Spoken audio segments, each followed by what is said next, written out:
The year is 2000. I was 12 years old and I would have been in first year at Hazelhead Academy. I was actually on holiday at the time in Orlando, Florida when WrestleMania 2000 took place and I actually missed this event. This the last WrestleMania to date I have missed. I have watched each WrestleMania live since then, or at least attempted to. I attempted to watch WrestleMania 24 live.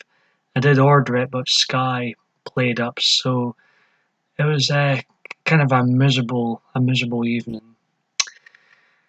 Let's dive straight into my rankings. 9 matches took place at WrestleMania 2000, WrestleMania 16. And I mentioned this match in my previous video about it being garbage, and it is garbage still. And it was the Cat versus Terry, special guest referee Val Venus, Mae Young, and the Fabulous Moolah were involved too. It's quite fun to watch them looking back, get involved in the action. No stars. 8th place was the opening match tonight. The Big Bossman teaming up with Bull Buchanan to take on The Godfather and D'Lo Brown. 1-star match.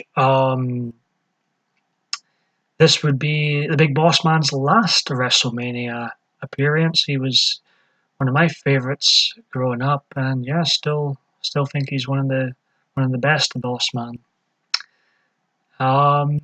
First of the 2-star matches was TNA, not the TNA wrestling company, but Test and Albert against Steve Blackman and Al Snow. JR thought this match was bull and shoe ugly. I don't think it was that bad. I think it was better than Bossman, Bull v Godfather, and D'Lo Brown. So I give it 2 stars. I thought it had better moves in it than the 8th place match. Another 2-star match was another tag team affair between the team of Kane and Rikishi taking on the team of X-Pac and Road Dogg. 2-star match affair. I actually was more entertained by the dancing afterwards. Too Cool came out and they had their dance with Rikishi and the Chicken. This Chicken everyone thought was going to be Pete Rose, but it wasn't. Pete Rose had been attacking, or actually getting attacked by Kane in the previous 2 WrestleManias, and he was going to get revenge on Kane, or try to get revenge on Kane again this year. And he came in with a baseball bat, he got a choke slam for his troubles, and then a stink face. And that got him into the Hall of Fame, those 3 WrestleMania appearances. Pete Rose is in the WWE Hall of Fame, but Demolition still aren't. Wrestling. The 5th match was that huge, hardcore, I don't know what you'd call it, hardcore battle royal. 13 wrestlers were involved in this hardcore time limit match. Included stars like the Mean Street Posse, Taz, who was pretty impressive in this match.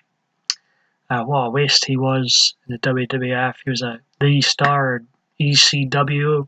He had a strong debut against Kurt Angle at the Rumble. And by WrestleMania, he's getting pinned by Viscera. This match was 2 stars. It had a botched ending.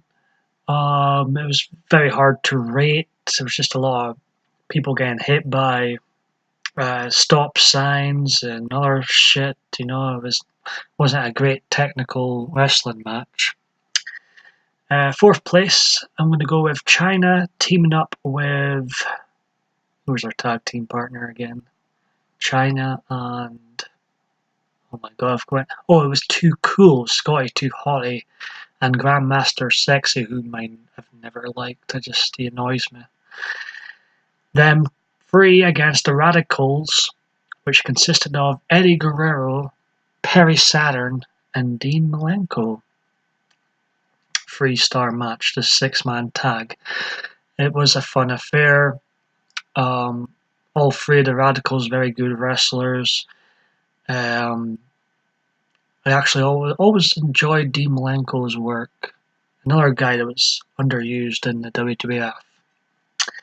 Third best match of the night was 3 debuts. There was a debut of Chris Jericho, Chris Benoit, and Kurt Angle, all debuting at WrestleMania. They had a triple threat match. First fall was for the Intercontinental Championship, and the second fall was for the European Championship. This was an outstanding match. Nearly 5-star affair.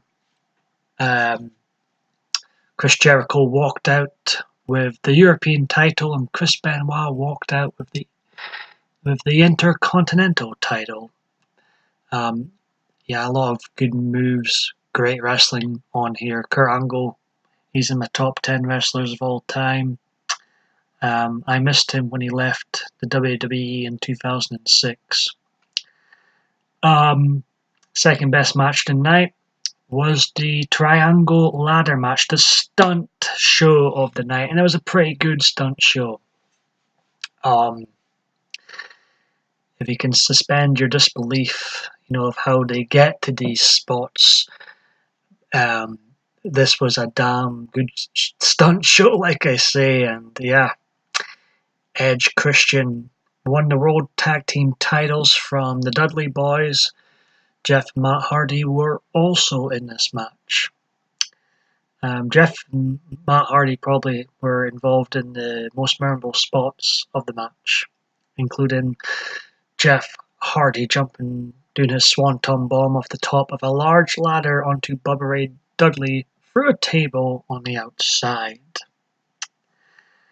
And number one, if this match wasn't so long, I would have given it 5 stars. Yeah, it was long, but apart from that, this was a very, very solid main event.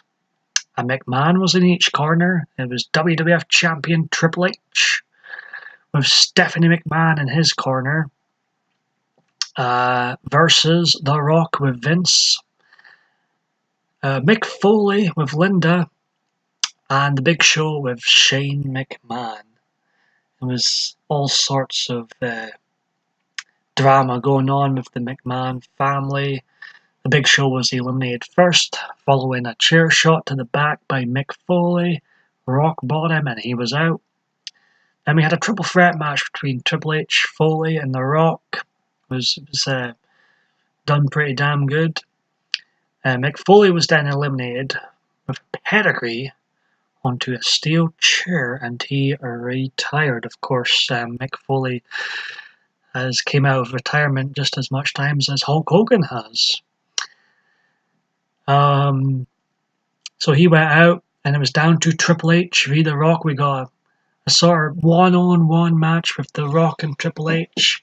These were the two biggest stars at the time. Austin was still recovering from being ran over. And these two really, 2000 was really about these two.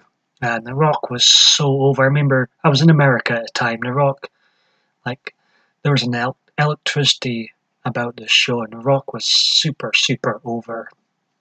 And the crowd were pissed off when he never won. Triple H getting the victory when Vince double-crossed The Rock, and nailed him with a steel chair twice. And Triple H retained his title. And I wasn't looking forward to rewatching this WrestleMania 2000. I've watched it, but it's probably my third time all the way through now. And you know what? It was one of the best ones I've rewatched so far. It made my top 10. I've been listing them as I've been rewatching them. In 16th place at the moment is that awful WrestleMania 9. My top 10 are WrestleMania 15, WrestleMania 7, WrestleMania 6, WrestleMania 12, and in 5th place I've put WrestleMania 2000. Fourth place is WrestleMania 14, third WrestleMania 10, second WrestleMania 8, and one is still WrestleMania 3.